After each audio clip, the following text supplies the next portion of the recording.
Baru saja ditutup, kita akan membahasnya bersama analis dari Mega Capital Indonesia.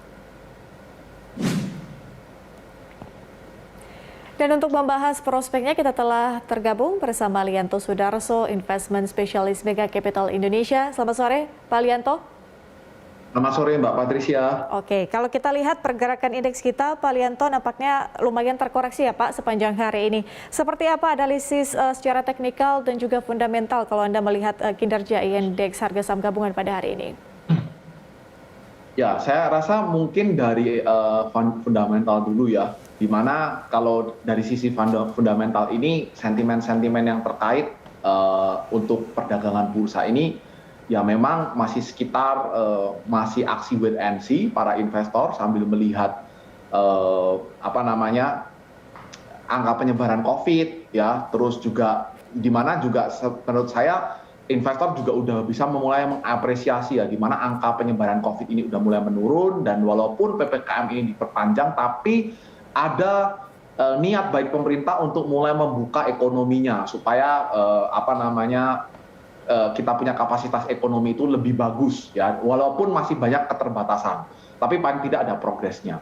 Nah, tapi menurut saya yang menekan lebih banyak sektor IHSG itu lebih didominasi karena masih cukup volatilnya saham Bukalapak ya, di mana saham Bukalapak ini kalau kita lihat bobotnya di indeks ini kan cukup besar ya, di mana saat dia IPO di 850 itu sudah sekitar 85 triliun. Sekarang ini angkanya sekitar 100 T. Nah, ini kalau dihitung secara kasaran dengan bobot indeks, dia itu sekarang itu berada di top 10 gitu loh, di top 10 ya, dengan angka hampir valuasi hampir 100 T, dan kalau pakai misalnya floating market cap, dia itu bisa bobotnya itu buat IHSG sekitar 2,2% sampai 2,3% begitu. Nah, jadi itu yang masih membuat Eurovia di pasar gitu. Nah, kalau secara teknikal sih saya melihatnya karena IHSG ini tutup di bawah 6.150. Jadi saya rasa IHSG masih akan berfluktuasi lagi, kembali lagi ke sideways range-nya yang jangka menengah lalu di sekitar 5.950 sampai 6.150. Nah, tapi hari ini kita mulai penutupan melihat ada perlawanan. Nah, ini hopefully kedepannya itu untuk nanti saat dibuka lagi hari Kamis, IHSG bisa mulai rebound lagi dari pelemahan yang kemarin-kemarin.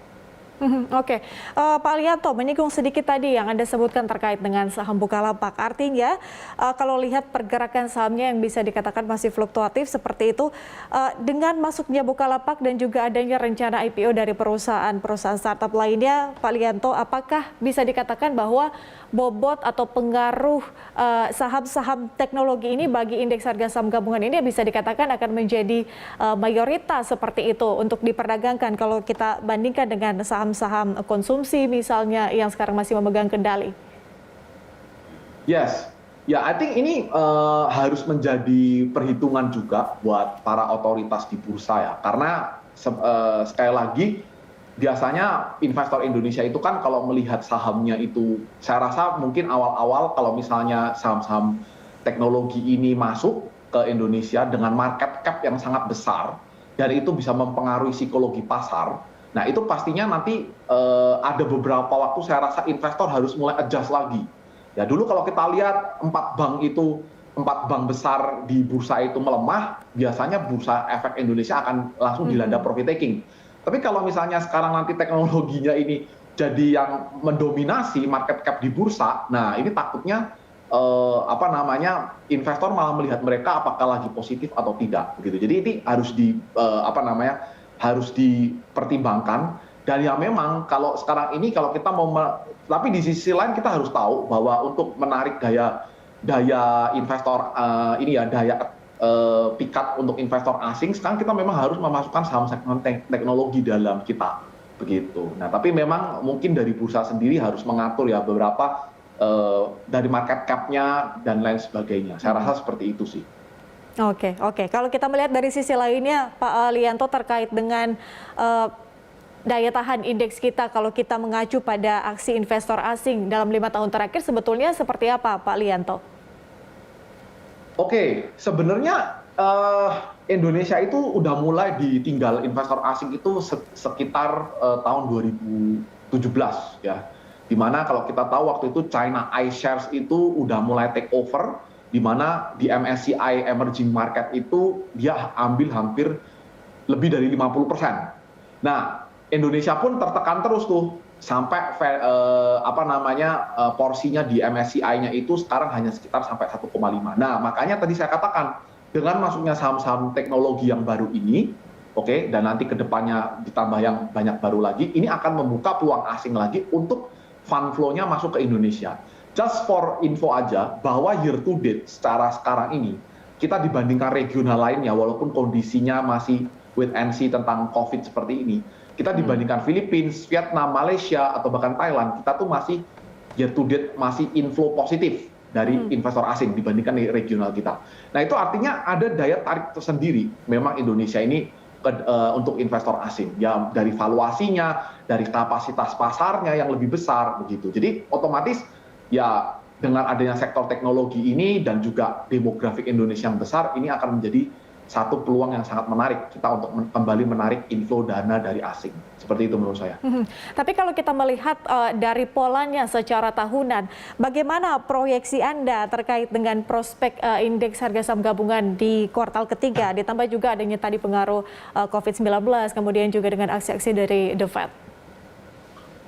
Ya, kalau saya rasa di kuartal 3 kalau secara prospek tahunan, saya rasa investor asing akan masih terus akan akumulatif masuk ke Indonesia secara perlahan. Tapi apakah dia ini akan agresif atau tidak? Nah, ini akan tergantung dari rate vaksinasi yang ada di Indonesia. Jadi kalau kita lihat di model kita punya, kalau misalnya Indonesia ini bisa perharinya ini 1 juta per orang untuk distribusi vaksin, kita itu diperkirakan bisa mungkin Januari 2022 secara nationwide itu bisa mencapai herd immunity. Tapi kalau bisa 2 juta per hari atau bahkan lebih, mungkin kita itu November 2021 itu bisa mencapai herd immunity begitu. Nah, kalau ini lebih cepat, otomatis investor asing akan menyambutnya akan lebih baik begitu. Jadi agresif atau tidaknya tergantung itu saya rasa. Oke, nampaknya pergerakan indeks kita juga masih terpengaruh dengan COVID-19, kemudian juga dengan jumlah vaksinasi di Indonesia. Kemudian Pak Lianto, secara spesifik untuk perdagangan nanti di hari Kamis akan seperti apa proyeksi Anda? Ya, saya rasa karena hari ini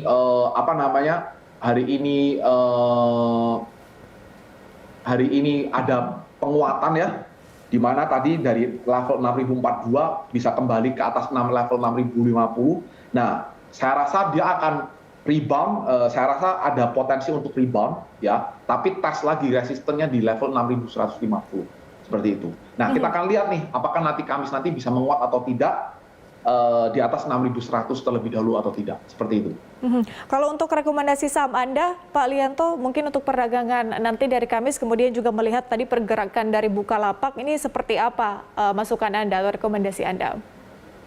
Ya, kalau Bukalapak sendiri menurut saya masih cukup volatile. Saya rasa ini masih sangat hype. Jadi saya rasa investor bisa, menurut saya bisa menunggu sampai harganya benar-benar mencapai satu titik equilibrium baru ya. Nah, ini kan masih sangat volatile. Tapi kalau ditanya saham apa yang menarik buat saya rasa sekarang saham telekomunikasi, terutama saham XL, sangat menarik buat saya. Ya, karena potensinya kita tahu bahwa yes, walaupun pemerintah akhirnya memutuskan untuk memberikan lagi subsidi untuk pulsa, tapi kita lihat kondisi di industri mereka itu lagi cukup lebih kondusif daripada tahun lalu, karena tidak ada lagi price war yang lebih agresif daripada tahun lalu. Itu satu, dan yang kedua karena adanya potensi cerita merger and acquisition ya untuk XL ini ya, di mana dia sekarang sedang lagi pembahasan tentang untuk mengakuisisi Linknet salah satunya. Nah, itu bisa juga menjadi satu prospek growth untuk XL ke depannya begitu. Oke, artinya para pelaku pasar investor masih mungkin mencermati saham komunikasi, terlebih khusus juga untuk XL. Terima kasih Pak Lianto atas informasi dan juga analisis dari Anda. Selamat bertugas kembali.